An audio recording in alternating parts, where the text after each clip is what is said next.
Hello दोस्तों, स्वागत है आपका हमारे YouTube channel every time new पे। तो दोस्तों एक बार हम फिर लेके आ चुके हैं एसएससी जीडी के प्रीवियस ईयर के जो सीरीज़ है उस पे तो क्वेश्चन लेके आए हैं। तो देख लीजिए 21 दिन पूछा गया है आप लोगों के क्वेश्चन। ये आप लोगों को हो गया 17/11/2021 में फर्स्ट शिफ्ट में एसएससी जीडी के क्वेश्चन पूछा गया है। इसी के क्वेश्चन के बारे में जिसमें आप लोगों के जीके और हिंदी के क्वेश्चन के बारे में हम आप लोगों को बताएंगे कौन कौन से क्वेश्चन पूछे गए हैं। इससे पहले अगर आप चैनल पर नए हैं तो चैनल को जरूर सब्सक्राइब कर दीजिए ताकि आप लोगों के आगे भी इसका जो सीरीज आएगा उस पर हम लोग आप लोगों को वीडियो प्रोवाइड कर सकेंगे। तो चलिए चलते हैं वीडियो पे। तो दोस्तों यहाँ पे पहले क्वेश्चन से स्टार्ट कर रहे हैं। तो देखिए पहला क्वेश्चन क्या पूछा गया था। राजीव गांधी खेल रत्न पुरस्कार का नाम बदल कर कौन सा पुरस्कार रखा गया है। तो इसका जो नाम बदल के रखा गया है वो आप लोगों के मेजर ध्यानचंद खेल रत्न पुरस्कार रखा गया है। और बात करें मेजर ध्यानचंद तो ये हॉकी के जादूगर के नाम से प्रसिद्ध हैं और इन्हीं के जन्म दिवस पर 29 अगस्त को आप लोगों के राष्ट्रीय खेल दिवस मनाया जाता है। और इस राजीव गांधी खेल रत्न पुरस्कार जिसका नाम बदल के ध्यानचंद हुआ, इसके टोटल राशि की बात करें इसमें कितना पुरस्कार दिया जाता है तो 25 लाख रुपया इसमें पुरस्कार दिया जाता है। चलिए फिर नेक्स्ट क्वेश्चन की तरफ चलते हैं। नेक्स्ट क्वेश्चन देख लीजिए, किस राज्य में युमथांगी घाटी अवस्थित है। तो किस राज्य में ये घाटी अवस्थित है तो इसका आंसर हो जाएगा आप लोगों के सिक्किम। सिक्किम में युमथांग घाटी अवस्थित है। चलिए फिर अगले क्वेश्चन की तरफ चलते हैं। ज्योति तीव्रता का एसआई मात्रक क्या होता है। तो ज्योति तीव्रता का जो एसआई मात्रक होता है वो होता है कैंडेला। और बात करें मोल की तो मोल होता है पदार्थ के मात्रक का। और यहीं बात करें विद्युत धारा का तो एम्पियर होता है। और ताप का जो मात्रक होता है वो केल्विन होता है। चलिए फिर नेक्स्ट क्वेश्चन की तरफ चलते हैं। सूमो कुश्ती प्रतिस्पर्धा की उत्पत्ति किस देश में हुई है। तो इसकी जो उत्पत्ति हुई है सूमो कुश्ती की वो जापान होगा इसका आंसर। चलिए फिर नेक्स्ट क्वेश्चन की तरफ देख लीजिए। नेक्स्ट क्वेश्चन है 4 नंबर आप लोगों के। टू लाइव्स पुस्तक के लेखक कौन है। तो टू लाइव्स पुस्तक के जो लेखक है वो विक्रम सेठ है। ये बहुत बड़े लेखक है। चलिए फिर नेक्स्ट क्वेश्चन की तरफ देख लीजिए। नेक्स्ट क्वेश्चन, निम्नलिखित में से कौन सी मेसोपोटामिया की भाषा नहीं है।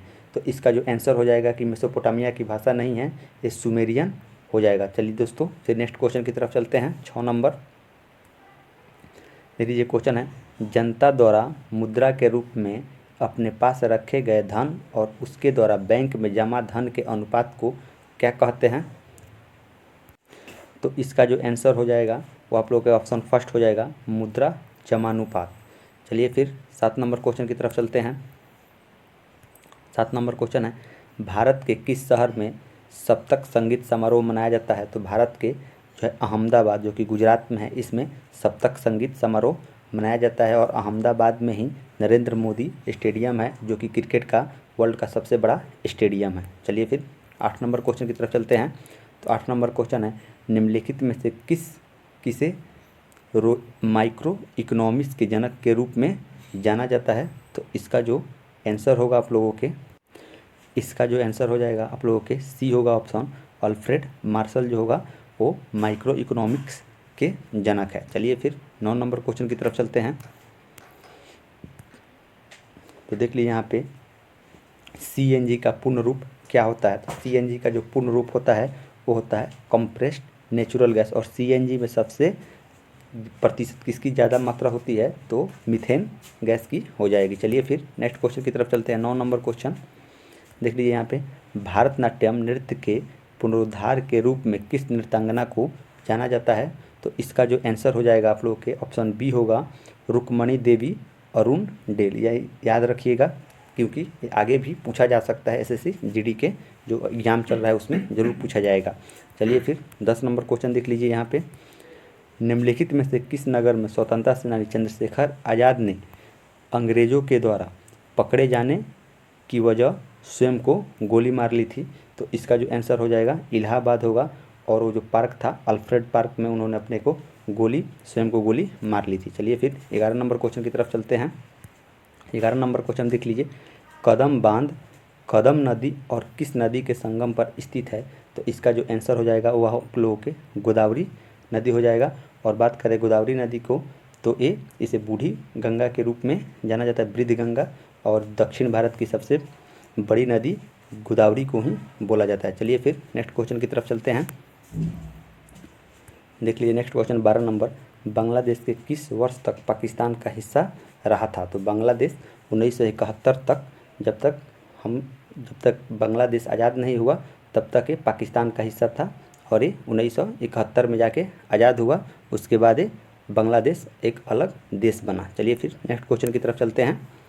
13 नंबर क्वेश्चन देख लीजिए, 1932 में किस गवर्नर जनरल के काल में सांप्रदायिक पंचायत की घोषणा की गई थी?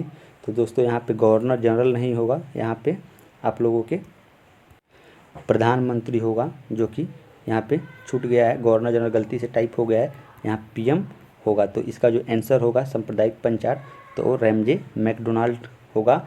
और बात करें कि कौन से गवर्नर जनरल की, तो उसमें इरविन हो जाएगा, क्योंकि 1932 में इरविन भारत में जनरल गवर्नर थे, और इन्हीं के काल में आप लोगों के गांधी इरविन पैक्ट हुआ था, जिससे भी क्वेश्चन आ चुका है। जो गांधी इरविन पैक्ट हुआ था वो 4 मार्च 1931 को गांधी जी और इरविन के बीच हुआ था। चलिए फिर नेक्स्ट क्वेश्चन की तरफ चलते हैं। तो दोस्तों अब नेक्स्ट क्वेश्चन जो है वो आप लोगों के है हिंदी से क्वेश्चन है। तो आपे में आने आना मुहावरे का अर्थ क्या होता है?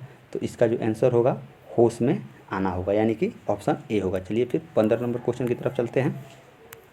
तो देख लीजिए यहाँ पे आसक्त का विलोम क्या होगा? तो आसक्त का विलोम अनासक्त होगा, इसका ऑप्शन सी होगा। चलिए फिर 16 नंबर क्वेश्चन की तरफ। दोस्तों इसको ज़रूर आप लोग याद रखिएगा, क्योंकि क्वेश्चन इससे ज़रूर पूछा जाएगा। चलिए फिर नेक्स्ट क्वेश्चन की तरफ। कोयल का पर्यायवाची क्या होता है? तो कोयल का पर्यायवाची जो होता है वो होता है वसंत दूत। चलिए फिर 17 नंबर क्वेश्चन देख लीजिए, स्व अल्पायु का विलोम क्या होता है? तो स्व अल्पायु का जो विलोम होता है वो होता है चिरायु। स्व अल्पायु इसका मतलब हो गया कम आयु के, और चिरायु जो हो गया वो ज़्यादा या अधिक आयु के हो जाएगा। चलिए फिर 18 नंबर क्वेश्चन देख लीजिए, ठीक परिणाम देने वाला वाक्यांश के लिए उपयुक्त शब्द क्या होगा? तो इसका जो आंसर होगा आप लोग हो जाएगा आप लोगों के फलदायी। चलिए फिर अगले क्वेश्चन की तरफ देख रहे हैं। 18 नंबर क्वेश्चन देख लीजिए, बिना वेतन के काम करने वाले वाक्यांश के लिए उपयुक्त शब्द क्या होगा? तो इसका जो आंसर हो जाएगा आप लोगों के ऑप्शन बी होगा, अवैतनिक। ध्यान में रखिएगा, वैतनिक इसका आंसर नहीं होगा। यहाँ पूछ रहा है बिना वेतन के काम करने वाले का, तो हो जाएगा ऑप्शन बी अवैतनिक। चलिए फिर 19 नंबर क्वेश्चन देख लीजिए, नलिन किसका पर्यायवाची शब्द है? तो नलिन जो है वो कमल का पर्यायवाची शब्द है, ऑप्शन सी।